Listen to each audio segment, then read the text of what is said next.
Jonathan Powell, he's accused Boris Johnson of playing games with the peace process to get his withdrawal deal through. He was speaking to our political reporter Jane McCormick, who began by asking him if he sees this as a bad deal for Northern Ireland. I think it is a bad deal. The deal that was under discussion before was bad too, because it had a border between Northern Ireland and the rest of Ireland. That would have been a real problem for the Good Friday Agreement.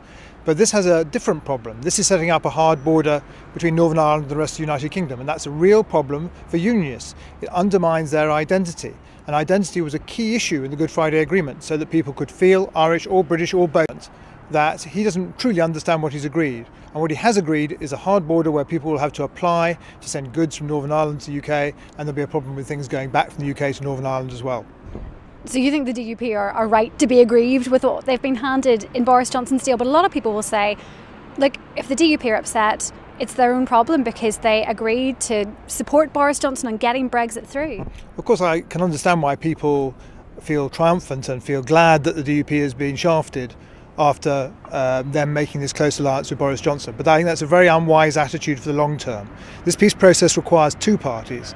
It has nationalists and Republicans on one side, but it has the Unionists on the others. If either of them are put in a difficult position, if either of their identities are attacked, then we're going to have difficulties in the long term sustaining that peace process. And people should be more responsible and think more about the long term, sustaining that peace process and making sure that Northern Ireland can go on prosperous and safe.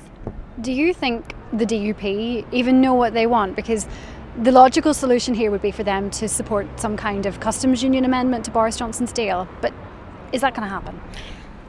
I can't be sure what the DUP will do in Parliament, but they've already demonstrated they're prepared to take Boris Johnson on by supporting the Oliver Letwin amendment on Saturday.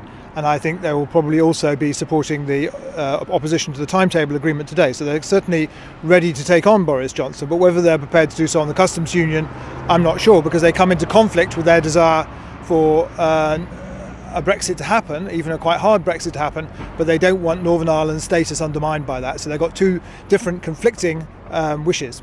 Do you think they made a mistake by agreeing to back Brexit before realising what it might be that a Conservative Prime Minister would sign up to? Well, I can understand why ideologically they might have wanted to support Brexit, but I think they probably made a mistake by getting too close to Boris Johnson, not realising he has a rather long history of two-timing people, and that he had promised them various things, and they should have taken those promises with a grain of salt, as I think everyone else will from now on. And we've seen in recent days, since Boris Johnson's deal was announced, the concern and the fear amongst Unionists, but also within the Loyalist community in Northern Ireland. Do you get a sense from them? There's rumour that there could be civil disobedience from the Loyalist community, potentially even violence if things escalated. How concerned are you by that? I very much hope there won't be any violence or threats from the Loyalists, and I've spent some time myself talking to Loyalists over the last several years, because I do feel that they are left out of the peace process and ought to be brought in and embraced. And I welcome the fact that Arlene Foster's been meeting with them. I think that's the sensible thing to do. But we have to remember, on one side we have the dissident Republicans making threats when there was a threat of a border north and south. Now there's a border east-west. Of course Loyalists are going to be concerned. They're going to be worried that their identity is being undermined. And we should remember how this all started with the Ulster Volunteer Force in 1913. This goes back a very long way, and it's why it's so unwise to play games with this. This peace process is a seesaw.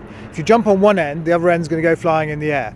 A sensible British government should be balancing that seesaw, making sure there's stability for the long term. Is the British government, in your view at this moment in time, playing games with the peace process? I think they are taking big risks with the peace process. I think they're probably doing so from a position of ignorance. Boris Johnson in the House of Commons made clear he doesn't really understand what he's agreed for Northern Ireland, and he certainly doesn't understand the implications of that. I wish there was someone in the government making that point, but almost none of them have any real knowledge of Northern Ireland. Jonathan Powell speaking there to Jane McCormick in Westminster.